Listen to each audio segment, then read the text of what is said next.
Hey, besties. Hey, Welcome back for another episode of the Hello Bestie podcast. I'm Maggie, I'm Tashima.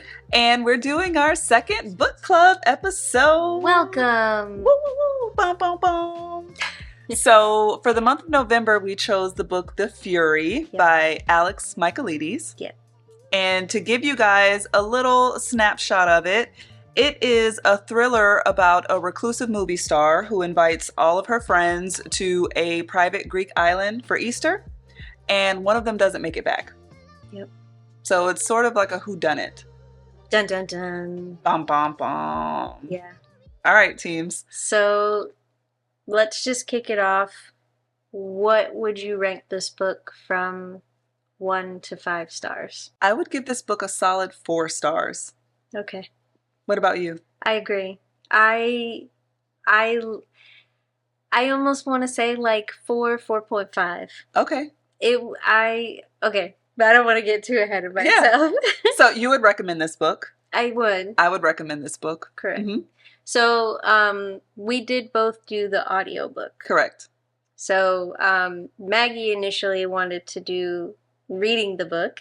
Mm-hmm. And then she was like, oh, look at the time. I'll say why, because when I heard the clip of the author's voice, yeah, I didn't think I could do it for a whole book, but it grew on me. Mm-hmm. And I think it was perfect. Yeah. For that narration.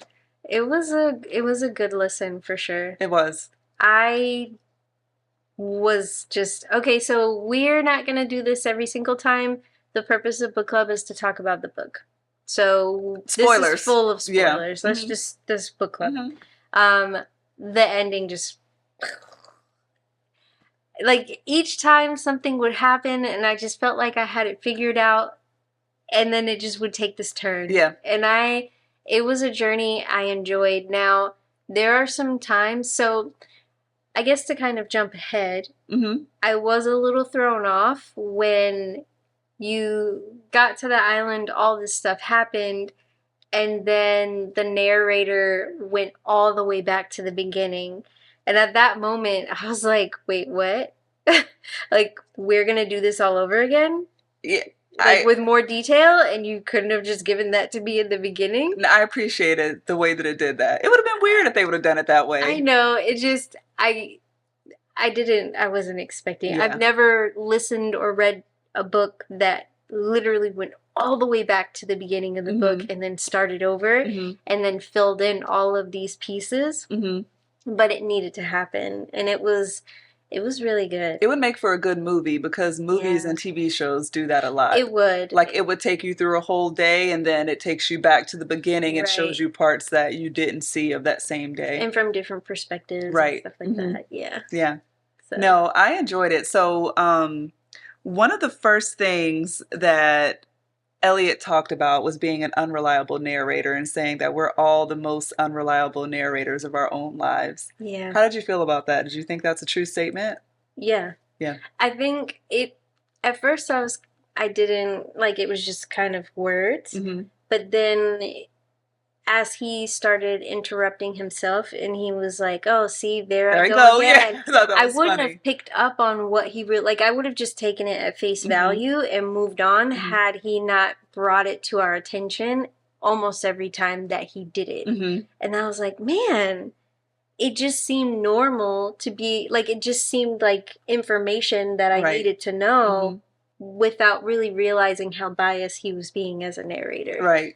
So I love the approach of, like, come sit down and have a drink with me and I'll tell you this story, because the way he spoke to the audience is how it felt, like how you would really speak to someone. And you could see it. Yeah. Like, you could see the people, you could see everything just so clearly. Like, not to compare apples and oranges, these books are nothing like each other, but in terms of the imagery, it gave me very similar imagery to Where the Crawdads Sing, just how good she was with words. Like, when he was talking about, like, the actual fury and the breeze and the air and all of that, like the sand and the island and the difference between the city and the this, like, you really actually felt like you were there. Like, when it started raining, like, you just see, like, picture yourself kind of like running for cover because the rain is falling and all of that stuff, and wishing you had an umbrella. And yeah, it was just, the author did an amazing job, and the narrator did a great job too. I love the plot twist. So obviously, you know, huge plot twist, that someone's gonna die. Yeah, and then you find out early. You can pretty much put 2 and 2. It's gonna be Lana. See, I didn't think so. See, I thought that it was gonna be her because he started using her in past tense. Like, our relationship was this, and it was. So then I was like, okay, it's gonna be her. So then when it happened, it was like, oh, well, man, why are you telling me already that it's going to be her? And then it wasn't her. See, when he started talking about her in past tense, I didn't think that that meant that it was her. I thought that was more of like how you would talk about a friend that you had that you're no longer friends with. Got it. I didn't, especially with the red scarf, like the whole thing just takes you on this journey that there's no way, without listening to this and not having read it or listened to it, right, there's no way that you would be able to predict it. No, it was crazy how Lana faked her death, basically. Yeah. And then I was like, okay, well, dang, maybe it's not her. And then it came to the real ending, and you know what I would have liked? Because it went from that, so you know that he basically ended up killing Lana, and then the epilogue is with him, the aftermath of him being in jail. I would have loved to have known, like, give me some of the reaction after you just shot her in the kitchen in front of everyone. I would have loved to have more of that instead of it cutting to him immediately being in jail. Kind of figuring out what happened to everyone after. Right. That I was missing. Yeah. You know, what happened to everyone. I also wanted more detail on what was his Barbara West murder, too. Like, it was clear that he did it, but I just would have appreciated more detail. And I assume the reason why he did it was because she treated him like garbage anyway. Yeah. Basically. But he also thought he was going to be left a little piece of change. Correct. And he wanted her out of the way to be able to, because she tried to sabotage his relationship with Lana. Right. So, yeah. Yeah. That all played a part. So good. So did you take any... Is there any quotes that kind of stick out to you? One of the quotes that I wrote down, I didn't write down the unreliable narrator, but I thought about it, is your truest self is revealed when you don't have to play. Like, basically who you are when you don't have to put on an act in front of anyone, when you don't have to worry about being, you know. My lashes got cut off. You know, like on cartoons where people's eyes got big. That's what it looked like. Like, your eyes like filled the lens. Yeah, your truest self is revealed when you don't have to play. Basically, when he mentioned when no one else is around and when you don't have to worry about perception and stuff, that is who you really are. And just thinking how crazy he was to be writing this whole play and to think it's going to go, that was wild. I can't imagine her reading that and seeing that. She probably, I don't even know how you could respond. It worked out in her favor, though, that they had that conversation the night before, so she could attribute the awkwardness to that just being weird for her. Right, right. Like one giant screenplay. But it's crazy how close he came, because it was like she was about to tell him she was in love with him and then found that, and wow. My heart was a little broken for him. Like, he just seemed so broken, and I wanted him to win. Yeah. You know, like, it seemed harmless until the end. Yeah, right, right. Wow, he's cray-cray. Yeah, like, he was for real. But this would be a really awesome screenplay. I agree. It would be awesome. So I wrote down chapter, well, actually, I don't know. It says track, so I don't really know where that is in the actual book, but the first half of life is pure selfishness. The second half of life is all grief. Yeah. When I heard that, I was like, yeah, that's a bar. Because that is so true. Like, you know, in the beginning, you're just all about me, me, me, me, me. And then kind of like in the second half is like you would just start losing things left and right, feels like. Yeah. And not even losing things like people, but just like yourself, children get older, like it's just so much more sadness. Yeah. Just, that line hit me too, but I was like, damn, it's not all grief. Like, it's a lot, but it's not all grief. But yeah, it is a powerful line for sure. it is. Where he talks about your character determines your fate, and your character is forged in childhood. And then shortly after, he talks about the part with the therapist, where the therapist is talking about when a child is young and afraid, ashamed and humiliated, time stops and freezes in your mind. A frightened child is hiding inside your head, and the sooner you get in touch with that child... But she could be brutal too. Oh. I didn't realize... Oh, gosh. Does it read your note? For a long time. It's reading the part where I bookmarked. Oh, okay. I didn't know it did that. Okay. So now I just lost my thing. But yeah, that was a bar. Do you believe that? I do. It in a way, I think that it's a good way to kind of describe childhood trauma. Mm-hmm. You know, as an actual person that you have to nurture and keep safe and protect and kind of show it's okay. You know, and I think that's a good way to kind of describe getting into a place where you can let things go. Yeah. You know, not that it's ever going to go away. It's still there, but if you nurture, it makes it easier. Yeah, he spoke a lot about his inner child, and I think obviously everyone has an inner child. Maybe things that scared you when you were younger still scare you now, but you've learned different ways to cope with it. You've learned ways to deal with it, and like that is your responsibility as an adult, is to learn how to deal with it in the most healthy way possible. Correct. But because ignoring it and suppressing it is not healthy.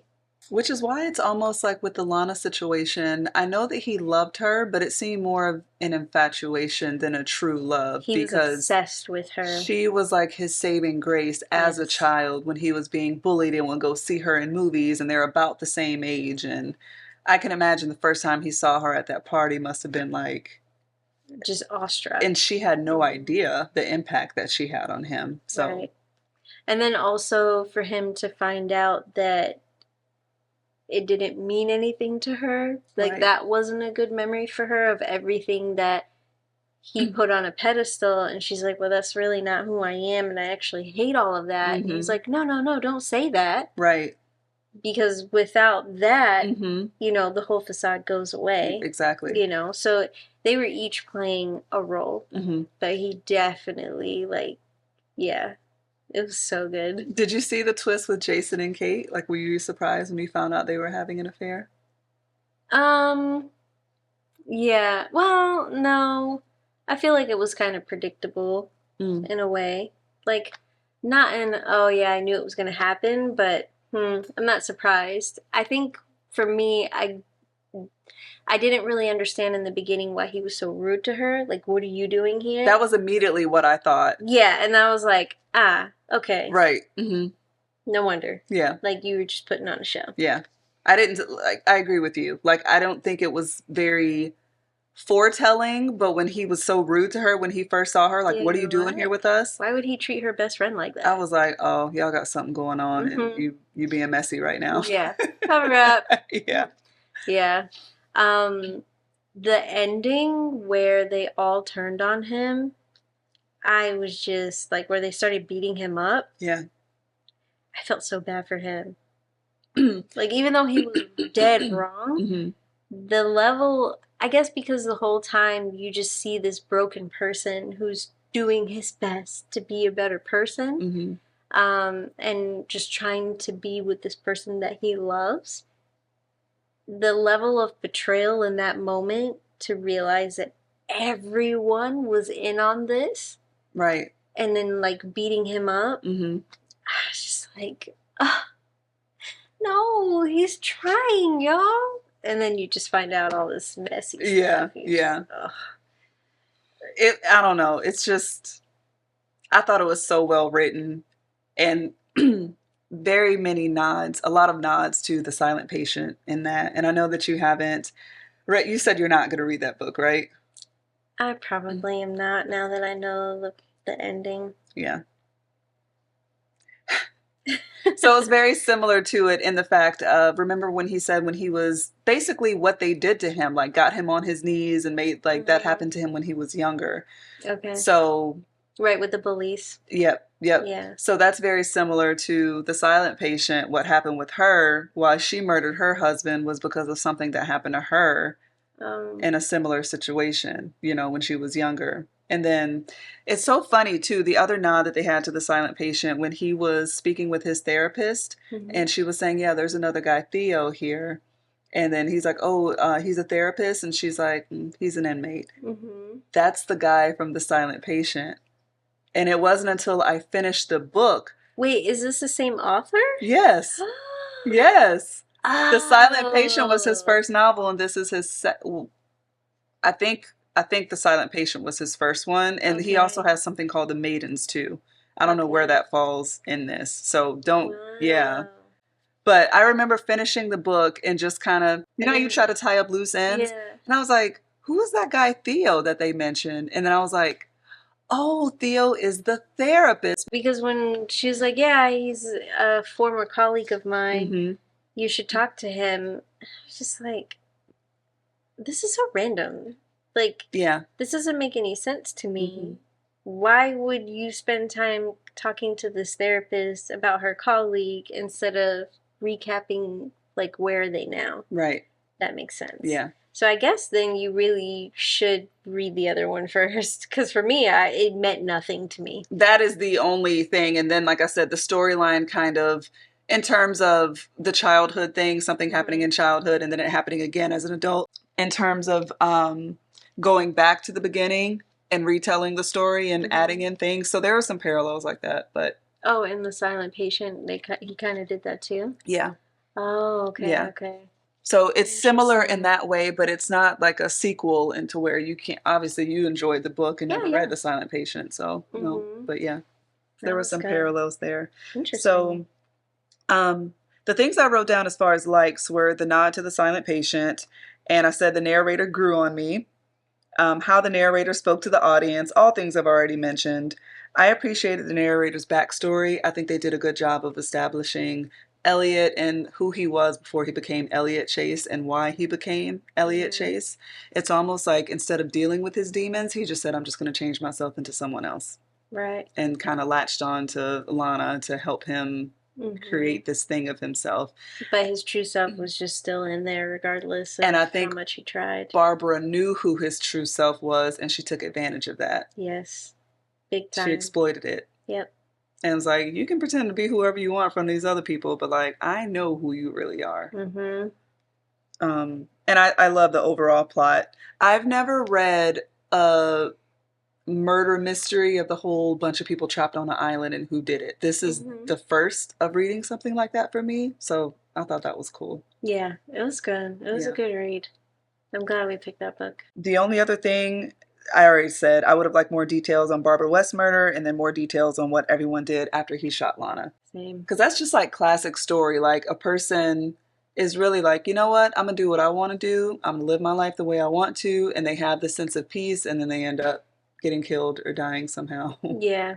I would have loved to know, did Kate and Jason get together after that? Did Theo become an actor?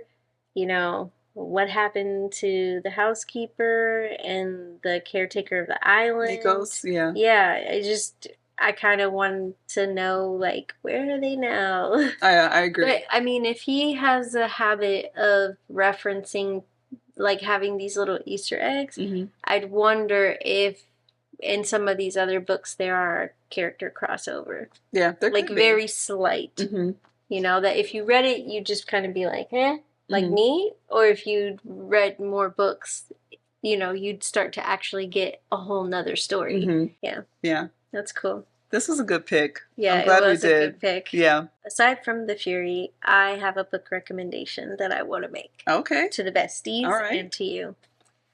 In my handy dandy reading journal. It is called Allegedly by Tiffany D. Jackson. So the genre is YA mystery, and I listened to the audiobook. It was about 10 and a half hours. Okay. The 390 pages, so a little bit longer than The Fury. Okay. And it was recommended by Book Talk. It's so good. Book Talk's been coming through with some good recommendations. So good. The book summary is Mary B. Addison killed a baby. Period. All right. Mic drop. It was an incredible listen. Really? Yeah. Is it written in present day? Yeah, pretty Okay. much. Okay. Yeah. It's so good. That sounds good. All It's right. got a lot of twists and turns. You're constantly feeling some type of way, and yeah, I don't want to spoil any of it. Go read it or listen to it. It was awesome. I need to get more into my suspense bag because these suspense books I've been reading have been delivering. Yes. But I still venture towards my, Maggie's always trying to fix it. self-help happiness. On that score, I'm currently reading, it's not a new book, but it's called The Magic of Thinking Big. And it's been recommended by a lot of different celebrities and things like that, just how to change your mindset to a more positive thing. Basically, like, if you believe it, you can achieve it type of thing. One thing that I saw, and I'm still reading it, but another, like a cool thing that it says is like how your mind is like this amazing thought factory. And it gave you like a little test just to see. So if you say, it's a great day outside, your mind will automatically start to think of reasons why it's a great day. Oh, it's sunny, it's breezy, it's this, it's that. But if you say, man, I'm having a shitty day, your mind will automatically find reasons of like why it's bad. So just try to think positively and like positive thoughts will come type of thing. I enjoy it, but it's not a page turner. Okay. So it's, I'd like to finish it. It's something that's been on my bookshelf for over a year. And you and I talked about, we really want to make sure that we enjoy a book before we purchase it. Right. And so I'm actually going through my bookshelf now and kind of like reading everything, weeding out. And yeah, I enjoy it, but it's not like I can't wait to read it type of thing. So gotcha. Yeah, I don't know that that's a recommendation. I'm just saying that's what I'm reading right now. That's cool. Outside of our book club. Yeah. Awesome. So, besties, I hope that you enjoyed The Fury as much as we did. We had a great time listening to it. Again, listen to it or read it, whichever you prefer and whatever you have time for. This is a safe space, and we don't judge. Nope, not at all. Consuming content is consuming content. Let us know if you read The Silent Patient, too. Yeah, and if you picked up on that little Easter egg. Yeah, the reviews that I see, it's kind of like you love it or you hate it. They're so mixed. Yeah. One guy was like bashing Crawdad. Like every book that I thought was great. Wow. It's like, wow, I don't know if I can question. And people were commenting and just saying, I don't trust your judgment. He's like, everyone likes different things. What else can you say to that? Everyone does like different things. What did he name some of the things that he did like? No, that one was just like basically overrated books. And yeah, it was Crawdads. He said The Help he thought was overrated. Yeah. Like a lot of really good books that I thought was good. Yeah. So yeah, suspense is my bag right now. So besties, the next book that we are going to read will be Gone Girl by Gillian Flynn. We know that we're a little late to the party. A little bit. But at least for me, I'm not sure about Maggie, I don't know anything about the book. Like, I knew that there was hype about this book called Gone Girl, but I don't know anything about the book. That's the extent of my knowledge of it, too. Okay. I think there's a movie on it. I'm not sure. Or is that The Girl on the Train that there's a movie on? There is a movie about the girl on the train. Okay. So, but I don't know. I am probably mixing those two up, so I'm just going to say all I know is that Gone Girl was a very popular book, and I'm excited to read it. Same. Yeah. Yeah. So if there is a movie, we haven't watched it. We don't know spoilers or anything like that, which I'm very glad that we didn't get any spoilers. I agree. Considering how much hype was about this book.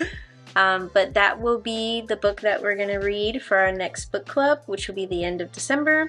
And we cannot wait to see you there. Yes, we will catch you on the couch at that book club. Exactly. All right, besties. We will see you in the next episode.